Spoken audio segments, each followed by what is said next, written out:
Bonjour.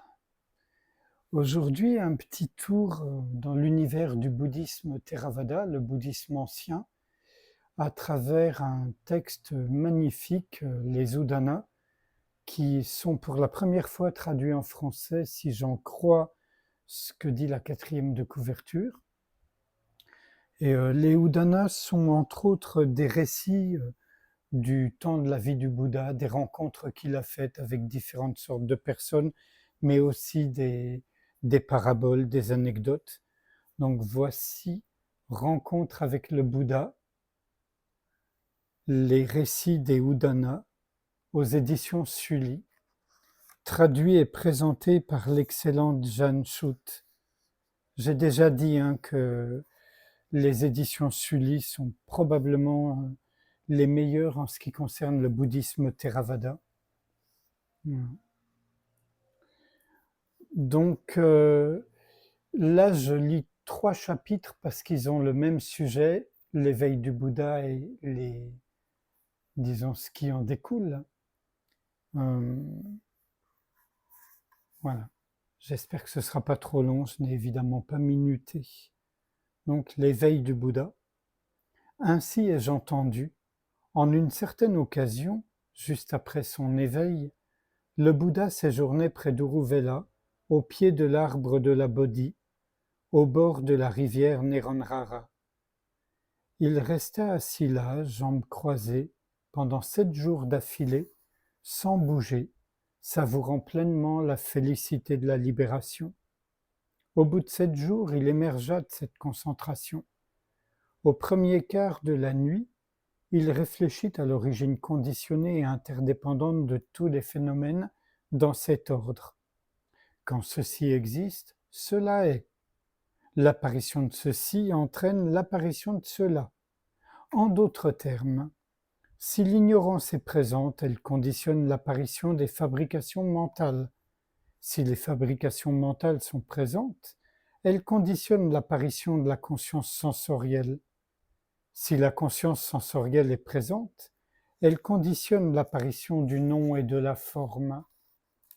Si le nom et la forme sont présents, ils conditionnent l'apparition des 6 organes des sens. Si les 6 organes des sens sont présents, ils conditionnent l'apparition du contact. Si le contact est présent, il conditionne l'apparition des ressentis. Si les ressentis sont présents, il conditionne l'apparition du désir. Si le désir est présent, il conditionne l'apparition de l'attachement. Si l'attachement est présent, il conditionne l'apparition du devenir. Si le devenir est présent, il conditionne l'apparition de la naissance. Si la naissance est présente, elle conditionne l'apparition du vieillissement et de la mort, du chagrin, des lamentations, de la douleur, de la détresse et du désespoir. Telle est l'origine de toute cette masse de souffrance. Comprenant la profondeur de cette révélation, le Bouddha s'exclama alors : « Lorsque les phénomènes du monde deviennent clairs pour le méditant ardent, profondément concentré, tous les doutes disparaissent, car il voit avec sagesse que tout phénomène a une cause. »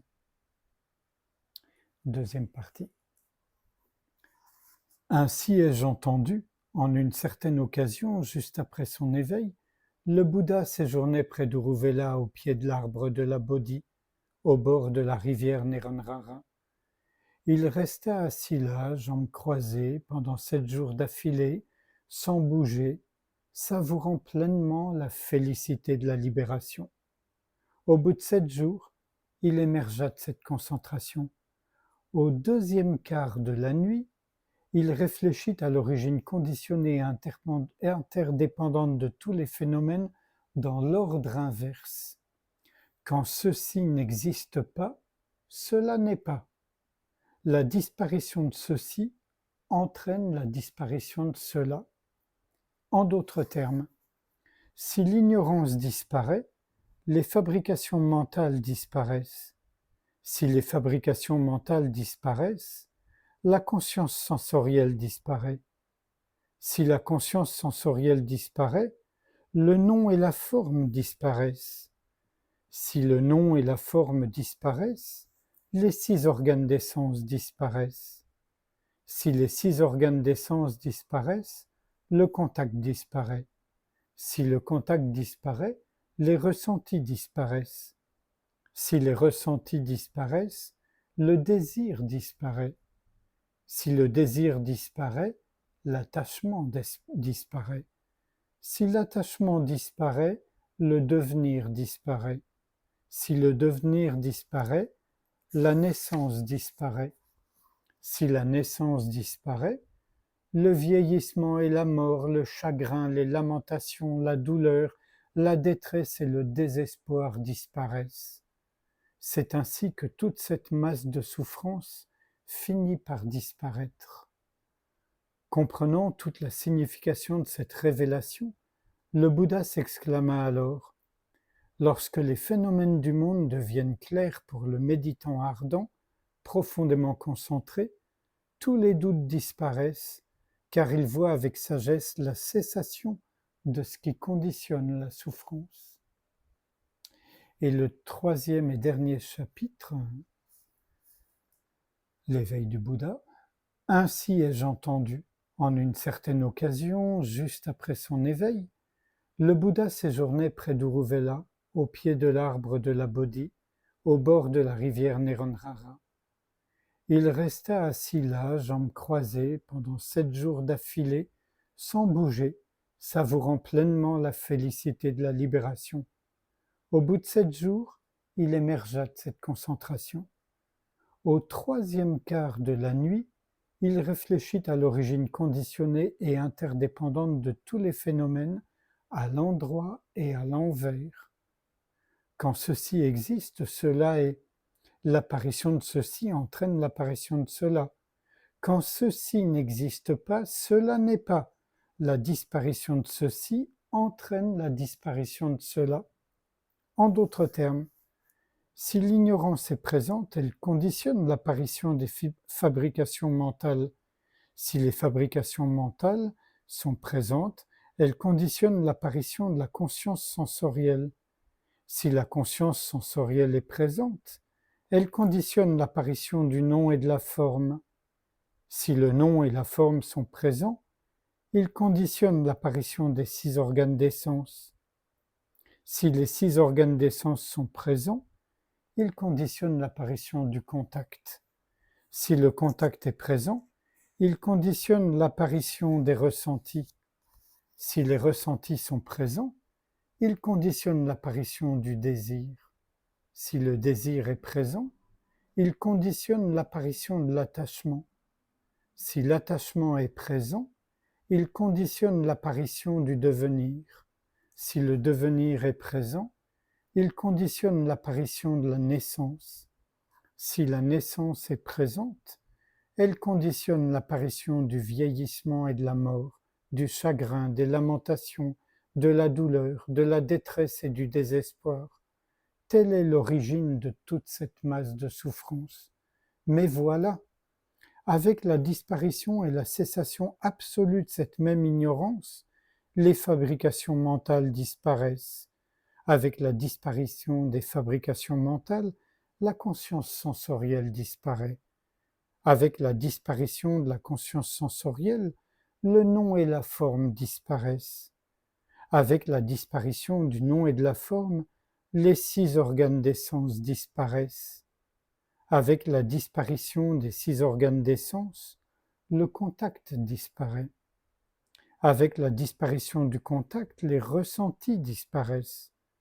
Avec la disparition des ressentis, le désir disparaît. Avec la disparition du désir, l'attachement disparaît. Avec la disparition de l'attachement, le devenir disparaît.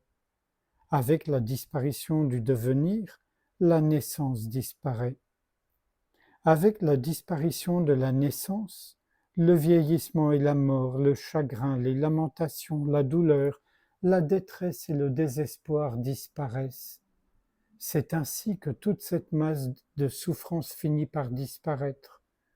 Comprenant toute la signification de cette révélation, Le Bouddha s'exclama alors: lorsque les phénomènes du monde deviennent clairs, le méditant ardent, profondément concentré, ayant terrassé les armées de Mara, donc l'incarnation de la tentation, du mal, de la mort, donc le méditant ardent, profondément concentré ayant terrassé les armées de Mara, brille de même que le soleil illumine le ciel.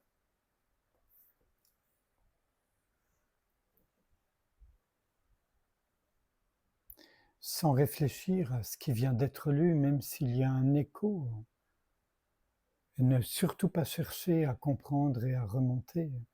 Vous pourrez toujours le lire ou réécouter la vidéo. Je vous invite à ce qu'on passe un moment ensemble en silence, à ne rien faire, juste être ouverture.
Je vous remercie. À bientôt.